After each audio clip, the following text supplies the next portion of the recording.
네, 김영환입니다. 교육 전문업체 휴넷이 2020년 3월 팀장급 직장인 512명을 대상으로 설문조사를 했습니다. 자신의 역량 중 가장 부족한 부분이 뭐냐?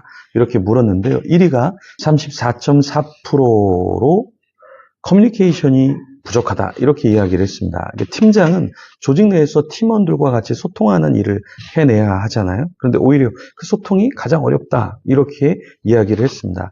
잘 나가는 직장인의 커뮤니케이션은 다르다.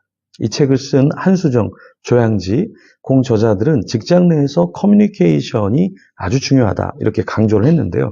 사실 이것을 잘하면 감성적인 역량도 강화되고 무엇보다 소통을 통해서 팀워크가 빌드업 된다. 그래서 일을 잘할 수 있고 승진하고 연봉도 높아진다. 이렇게 그런 장점에 대해서 이야기를 했습니다. 그런데 사실 커뮤니케이션이 쉽지는 않죠. 저도 이렇게 담임이 돼서 소통을 하고 또 일을 하지만 커뮤니케이션이 생각보다 쉽지는 않습니다. 네. 왜냐하면 각자가 다 생각하는 바가 다르기 때문에 그렇죠. 리더로서 어떠한 바라는 바가 있고 또 같이 협력하면서 일하면서 같이 예배하면서 함께하는 사람의 온도차가 있을 수 있다라는 겁니다. 뭐 예를 들어서 제가 예배 전에 일찍 와서 30분 전에 와서 기도합시다라고 이야기를 했지만 그 이야기를 못 들은 사람도 있고 또 제가 이야기를 했지만 들었지만 또 까먹는 사람도 있고 또 그것을 서로 소통해서 어떻게 더 잘 예배를 세워갈까 우리가 고민해야 되는데 이런 부분들이 사실 쉽지는 않죠. 팀장 리더십 수업이라는 책을 쓴 김정현이라는 저자는 팀장 중에 가장 나쁜 상사가 가진 5가지 특징이 있다 이렇게 이야기를 했는데요.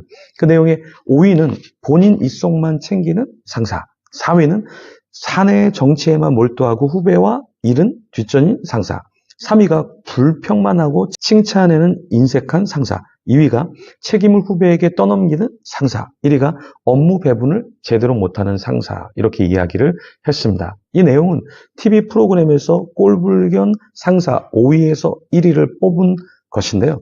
2위가 바로 다른 사람에게 책임을 떠넘기는 상사라고 했습니다.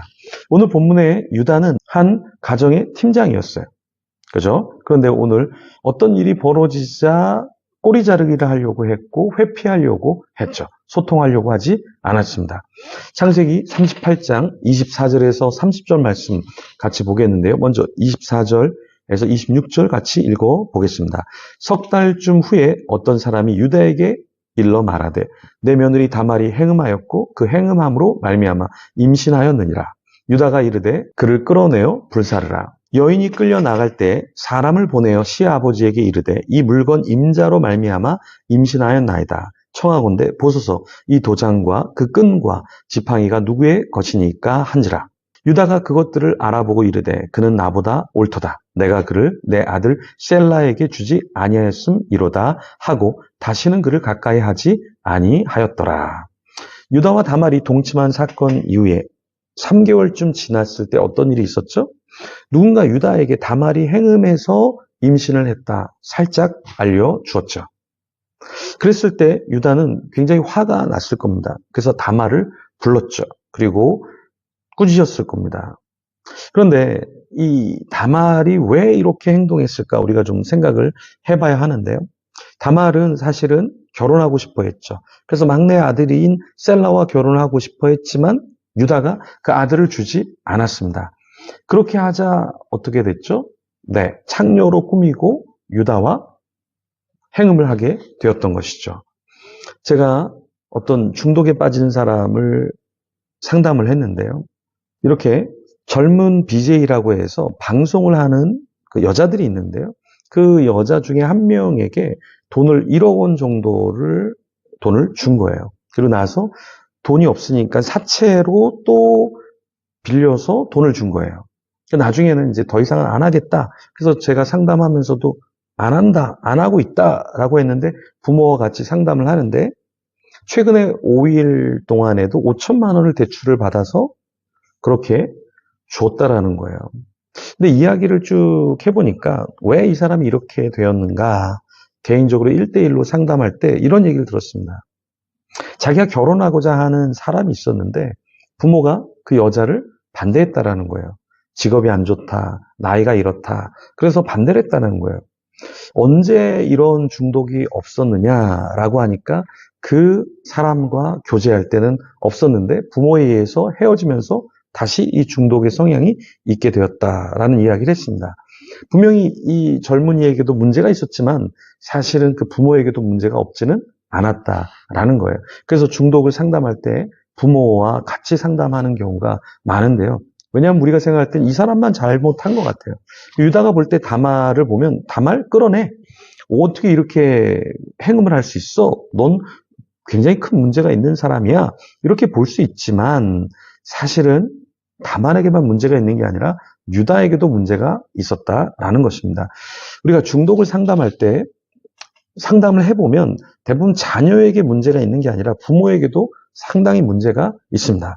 저희 집에도 자녀에게 스마트폰을 주지 않지만 우리 부모가 스마트폰을 자녀가 손 닿는 곳에 두거나 너무 집중하도록 그렇게 스마트폰을 사주거나 또 사주지 않더라도 그냥 사용하도록 아무 곳에나 놔두거나 또 집에서 너무 이렇게 부모가 중독의 모습을 보이면 그거는 자녀의 문제가 아니라 부모가 잘못하는 것일 수도 있다라는 겁니다. 요즘 젊은이뿐만 아니라 0세에서 4세의 자녀에게 핸드폰을 주는 그런 퍼센트가 46%라고 해요. 0세에서 4세 어린아이에게. 그럼 그런 친구들이 유치원 가고 초등학교 가면 스마트폰을 계속 사용하지 않을까요? 이미 말하기 전에 스마트폰을 보여주고 중독자로 만들어 내는데요. 그래서 우리의 문제는 자녀들만의 문제가 아니라 나 자신에게도 문제가 있을 수 있다. 내가 부모만 문제가 있는 것이 아니라 나이 든 부모에게만 문제가 있는 게 아니라 내가 또 부모님을 잘 챙겨드리지 못해서 문제가 될 수도 있다라는 것이죠. 그래서 우리는 공동체의 리더로서 어떤 리더십을 가져야 되는가 계속해서 고민을 해야 된다라는 것입니다. 네, 오늘 본문에 또 보면 다말이 해산하는데 어떤 일이 있냐면 쌍태가 있었어요. 그래서 산파가 먼저 나오는 자에게 홍색 실을 가져다가 손에 메어 주었는데요. 근데 갑자기 아우가 나오더니 잡아당긴 거죠. 그래서 그 한 명을 베레스라고 이름을 지었습니다.